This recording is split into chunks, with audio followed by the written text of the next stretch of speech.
Hi everybody. So I've finally gotten my act together and I've started a little business in order to sell optical mineralogy materials and accessories so that you guys can also do these experiments on your own. Not that I would ever lie to you, but it's best not to trust random people on the internet. And so you should buy an optically oriented corundum cube and make sure I'm not full of nonsense. But the first item I want to talk about that we're going to have for sale is one of the most basic, and that's linear polarizers, which we're going to need in order to make a polariscope and do all our other fun optical mineralogy tricks. So the way our linear polarizer works is that it only allows light of one particular vibrational direction to pass through the linear polarizing filter.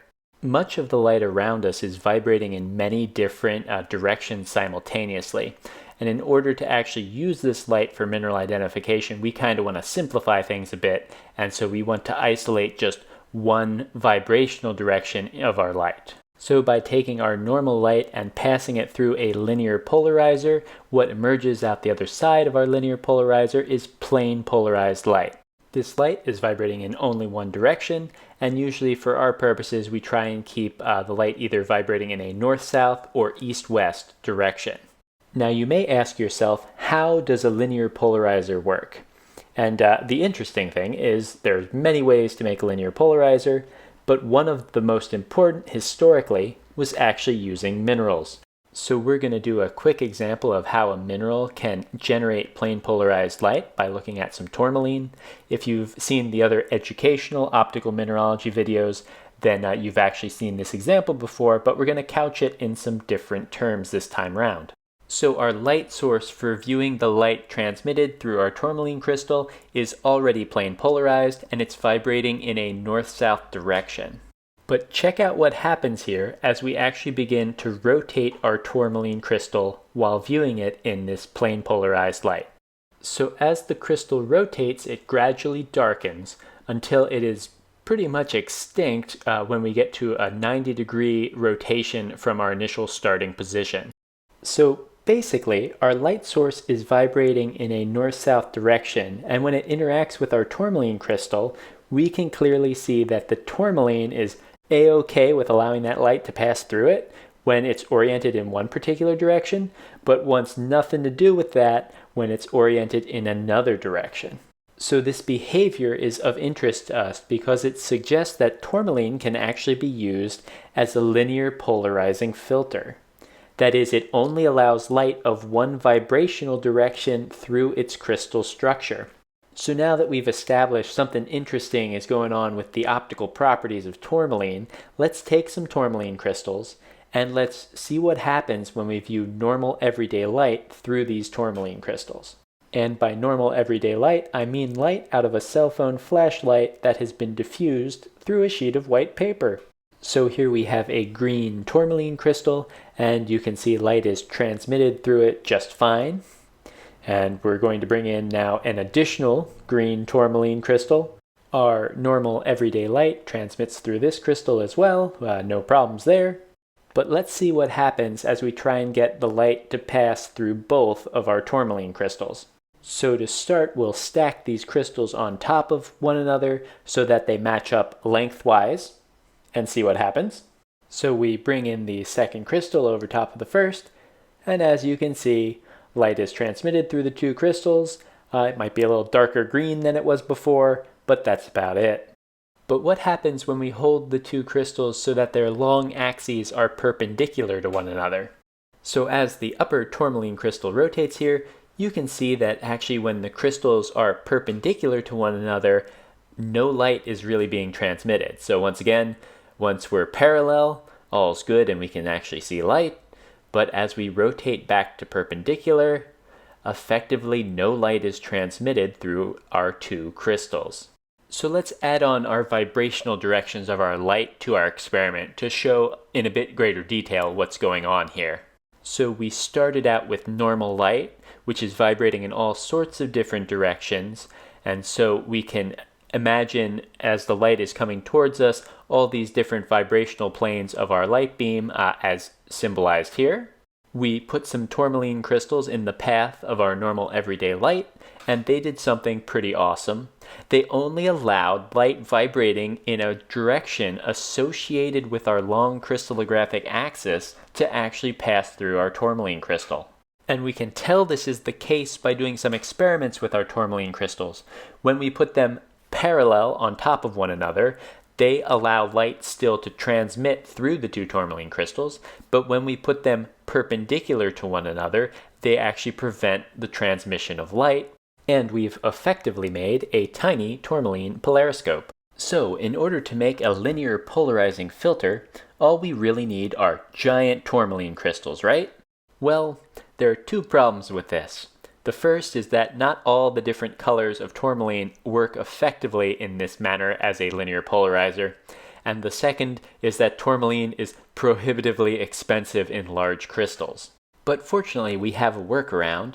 What if we were to take lots of very tiny tourmaline crystals, align them all in a particular direction, and have them be embedded in a polymer sheet? This is effectively how the first Polaroid linear polarizing light filters were developed in the 1930s, with the exception that they used the mineral herapethite instead of tourmaline. Herapethite is also known as iodoquinine sulfate, and it was discovered in 1852, and I kid you not, by adding iodine to the urine of a dog that had been fed quinine, and then observing formation of these very tiny crystals. Hopefully they had improved manufacturing techniques by the time the Polaroid filters came out in like the 1930s. So newer versions of linear polarizing light filters actually skip the crystals altogether and are actually composed of things like stretched polyvinyl alcohol polymers with added iodine. And these linear polarizing light filters have a variety of important uses, including optical microscopy, photography, glare-reducing sunglasses, and in the modern day, LCD screens. So enough talking about the theoretical background of our linear polarizing light filters, let's actually take a look at some. So let's go back to our setup where we have a light source being diffused.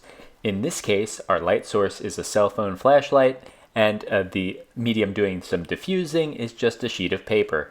So this is what we've been calling normal light. You have light vibrating in all sorts of different directions in this image. So now we'll bring in our linear polarizer, and what you're going to see is that it cuts out some of the light, right? Everything becomes a bit darker, because effectively what's happening here is we're only allowing light to pass through the filter that is vibrating in this case, an east-west direction. So anywhere light is being transmitted through our filter, we also now have plain polarized light. So now we'll rotate this filter around a bit just to show you that the orientation of our initial filter doesn't really matter. In all instances, we're still generating plane polarized light, we're just rotating where that plane is located in space as we rotate this singular filter. So now for the fun part where we bring in a second linear polarizing light filter and we'll be able to observe some interesting phenomena going on. So as we bring in this second filter, what I want you to notice is that in this particular orientation, we're not blocking any additional light. That means our filters here are lined up so that they both are allowing the same vibrational direction of light through. As we rotate our upper linear polarizer, however, we gradually diminish the amount of light that's being transmitted through until no light is transmitted when we get to 90 degrees from our initial starting position. So if you'd like a more in-depth mathy explanation of what's going on here, you should go check out Malouf's law. But for our purposes and the sake of the length of this video, let's just continue on before we go on any more tangents. So here we've stopped at a position where our two linear polarizing light filters are not allowing the transmission of any light.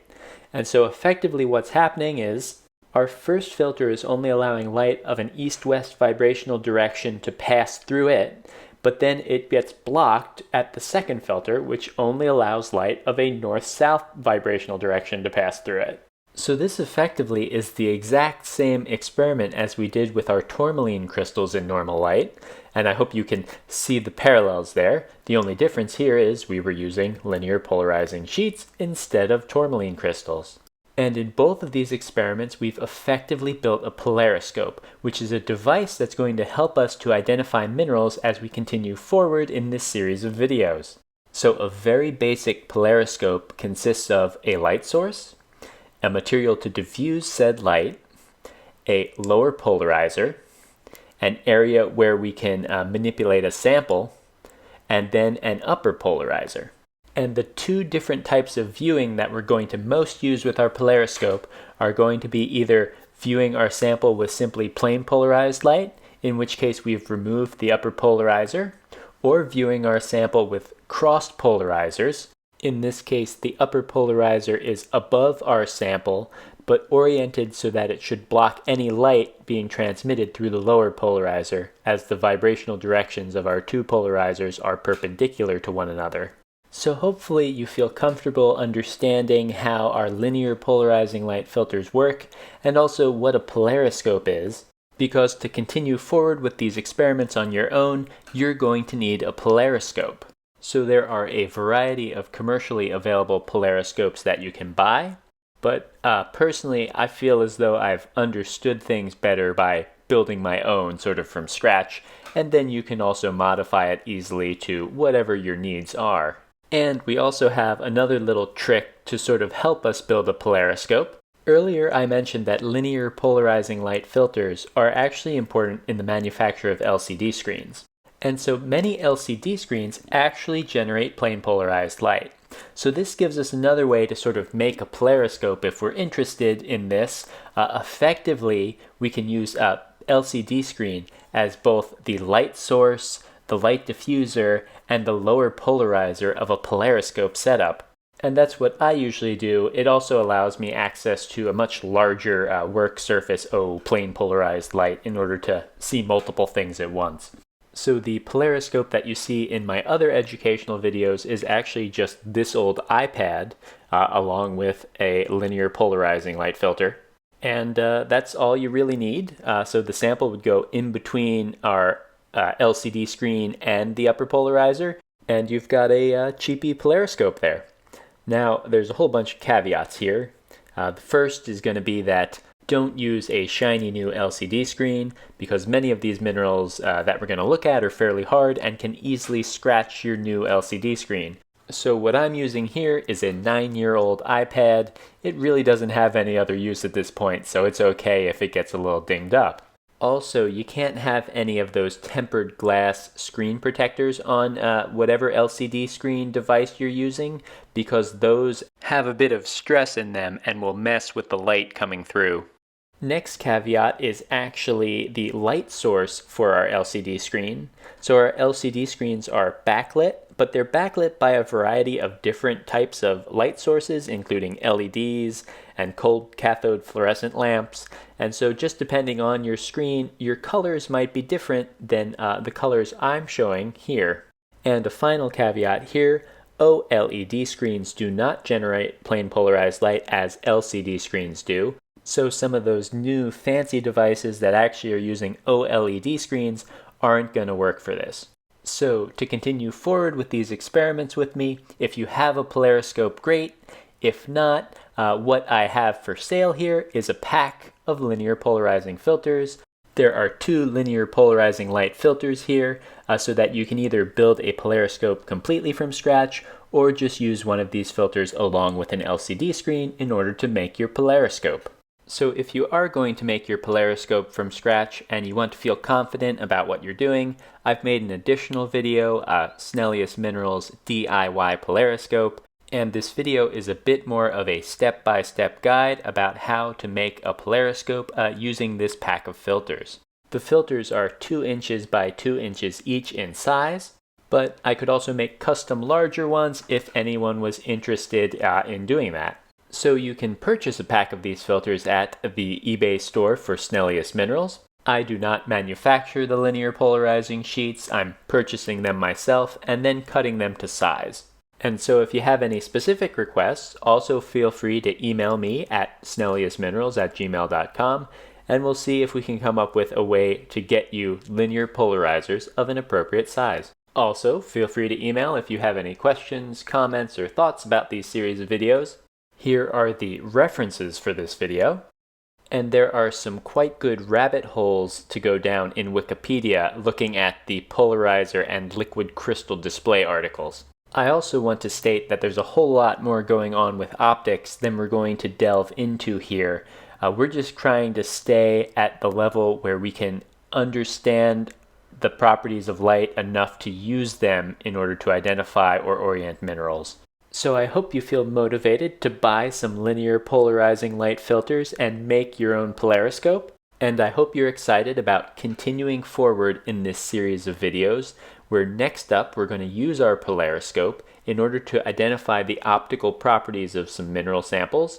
And these are going to allow us to sort minerals into two big groups to start. Those minerals which are isotropic with respect to optical properties, and those minerals which are anisotropic with respect to optical properties. So next up, we have Snellius minerals, isotropic versus anisotropic kit. Thanks for watching, and have a great day!